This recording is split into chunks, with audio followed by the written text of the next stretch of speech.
Yeah.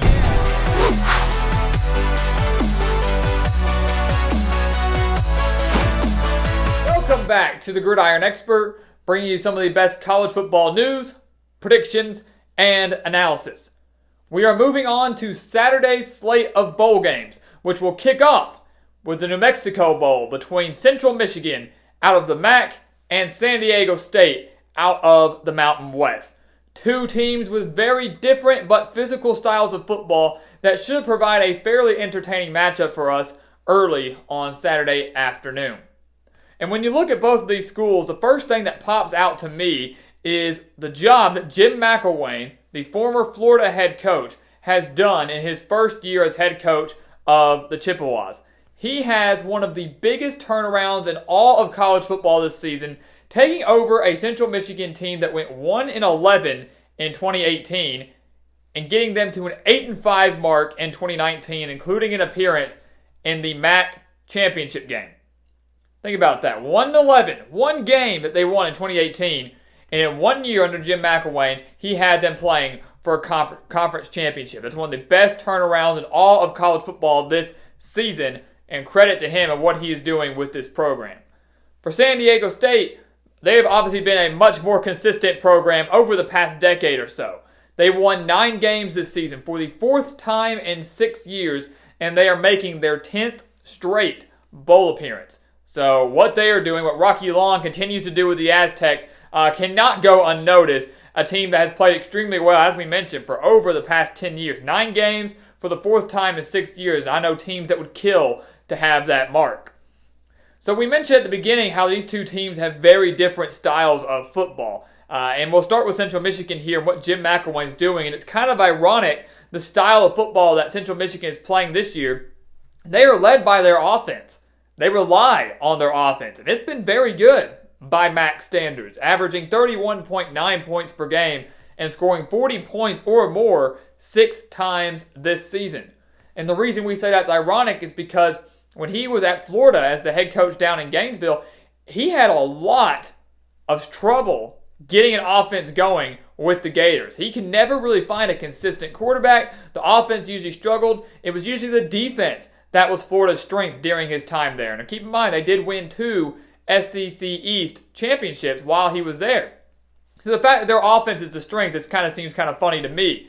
But they are led by a former SEC quarterback in Quentin Dormady, former quarterback over at Tennessee. And I think that's something that has really benefited this Chippewas program, bringing in a former SEC head coach and bringing in a quarterback that did have experience playing in the Southeastern Conference as well. So a Chippewas offense that should not be overlooked and has certainly been the strength for them this season. When you look at San Diego State, their strength is quite the opposite. They rely heavily on their defense. Their offense, practically a non-factor, not nearly as strong as Central Michigan. The defense allowing just 12.8 points per game. They've allowed over 17 points this season just twice. They allowed 22 points in a win over Wyoming and allowed 23 points in a loss to Utah State. So not bad at all. And their offense, though, is only averaging 19 points per game, scoring 20 points or more this season just 5 times. So less than half the games they've played in have they scored more than 20 points. And that's a cause of concern. If this game gets to be high scoring, or if San Diego State is not able to shut down the Central Michigan offense the way many think they can or could, then the game is over and the Chippewas will win and get a 9-win season. Because I can guarantee you San Diego State cannot win this game solely with their offense. It's just not there. 19 points per game and the struggles that they've had in the passing game is not going to get them a bowl victory on Saturday afternoon. So a couple things that we want to watch out for going into this game. The first one is obviously the biggest question. We mentioned the two different styles, so how are they going to clash? Can San Diego State's offense or defense slow down Central Michigan's offense? That's the major question. Can they slow them down? Because they've put up some very good numbers. Central Michigan, we mentioned, very pass happy. That's great because San Diego State only allows 72.3 rushing yards per game. And many will say, well, why is that great? You would want San Diego State to allow less passing yards per game. That number right there, 72.3 rushing yards per game, basically tells me that Jonathan Ward, the running back for Central Michigan, who has over 1,000 yards this season and 15 touchdowns, is practically going to be a non-factor. The Chippewas will not be able to run much on this San Diego State defense, which means that the San Diego State defense can hone in on the pass. They can focus on pressuring Quentin Dormady and trying to shut down that passing attack because they're not too worried about their run game because they've played so well against it this year. San Diego State does allow 216.3 passing yards per game. And Central Michigan's wide receiver, Khalil Pimpleton, you may not have heard of him, but he's been one of the best receivers in the MAC this season. 823 yards and 6 touchdowns. He's extremely, extremely tough to stop. The guy balls out. He gives his heart out on every single play. Has been the favorite target for Quentin Dormady this season. And San Diego State has to put some emphasis on him. They have to put some emphasis on shutting down this passing attack and singling out Pimpleton and making Dormady find someone else to move the ball with. When you look at what San Diego State has done against decent quarterbacks this season, such as Hawaii's Cole McDonald or Jordan Love over at Utah State, San Diego State hasn't done a bad job of containing those guys, but they haven't done a great job. They lost both of those games. They lost 14-11 to Hawaii, and they lost 23-17 to Utah State. So they're not letting these offenses get out of hand. They're not allowing Hawaii or Utah State, whoever it be, to put up a lot of points. But if they allow those quarterbacks to get down the field, 2 touchdowns could be the death of the Aztecs. So something they really need to watch going into this game.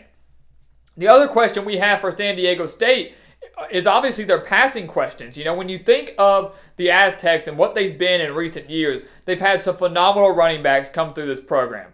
They've got Juwan Washington right now, but they've had Donnell Pumphrey. They had Rashad Penny. So some phenomenal running backs setting records left and right, whether it be at the national stage or within the school. And that's been their bread and butter, defense and running game. You don't really need a solid quarterback.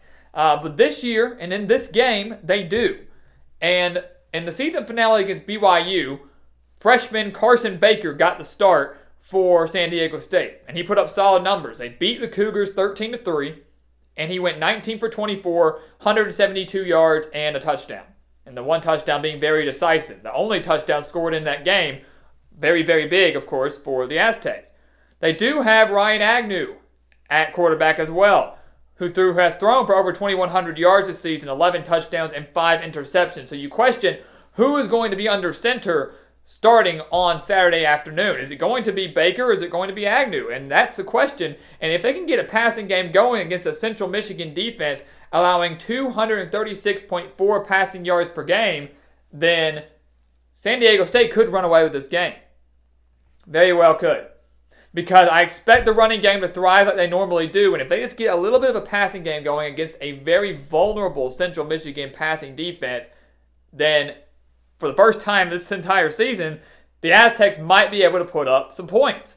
So those are the major questions and things to watch out for in a game like this. Can the San Diego State defense step up against a very solid Central Michigan offense? And can San Diego State find any offense, especially from their quarterback, regardless of who it is? So who's going to win this game on Saturday afternoon? Who's going to win the highly touted New Mexico Bowl, the first game of this Saturday slate of bowl games? Here's the reasoning here. Central Michigan made the MAC championship game. They made that conference title game and lost to Miami of Ohio 26-21.